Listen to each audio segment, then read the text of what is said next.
Inflammation, मोटापा या शरीर का फूला फूला थुलथुला सा लगना, क्या आपके साथ भी ऐसा सब होता है?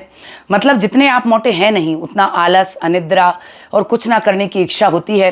तो एक इसका बहुत बड़ा कारण हो सकता है कि आपके शरीर में ऑक्सीजन की कमी हो।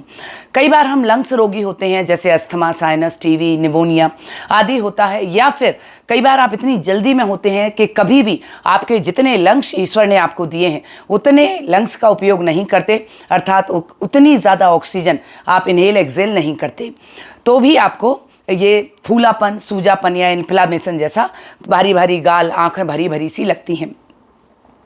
इसके आपका पूरा शरीर मिलियन और ट्रिलियन सेल से बना हुआ है। हर एक कोशिका में जब प्रॉपर ऑक्सीजन नहीं पहुंचती तो सेल्स को लगता है कि अब पता नहीं वायु मिलेगी कि नहीं, तो वह ऑक्सीजन यूज होने के बाद भी CO2 कार्बन डाइऑक्साइड को रोक कर बैठ जाती है और फूल कर बैठ जाती है। पता नहीं अगली बार श्वास मिले या नहीं।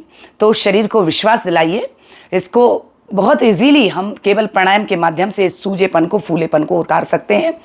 तो बैठकर इजीली खुद से बात कीजिए और शरीर में ऑक्सीजन का स्तर बढ़ाइए।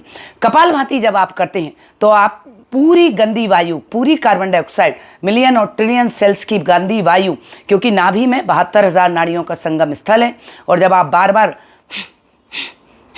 कपालभाति के स्ट्रोक देते हैं तो आपकी जाम नस नाड़ियों में ब्लड और ऑक्सीजन का, ऑक्सी हीमोग्लोबिन का सप्लाई प्रारंभ हो जाता है और हर सेल तक ऑक्सीजन और ब्लड पहुंचने लगता है, जिससे आपकी हर कोशिका कपालभाति के माध्यम से रिचार्ज हो जाती है, नई ऑक्सीजन से ग्रो करने लगती है, पुरानी और बूढ़ी कोशिकाएं मृत होकर झड़ जाती हैं।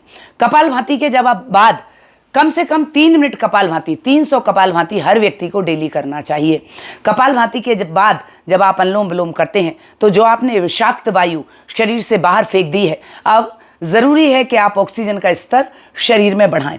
तो आप डीप ब्रीदिंग कर जब अनुलोम विलोम करते हैं, लेफ्ट से भरें राइट से खाली, राइट से भरें लेफ्ट से खाली, तब आपकी एक एक सेल तक ऑक्सीजन का स्तर बढ़ता है, क्योंकि एक एक सेल तक खून के साथ, ब्लड के साथ ऑक्सीजन जाती है और आपकी हर सेल कमल के पुष्प की भांति खिलकर मुस्कुराने लगती है और आपका शरीर और फेस ग्लो करने लगता है। एक योग की चमक आपके भीतर प्रस्फुटित होने लगती है।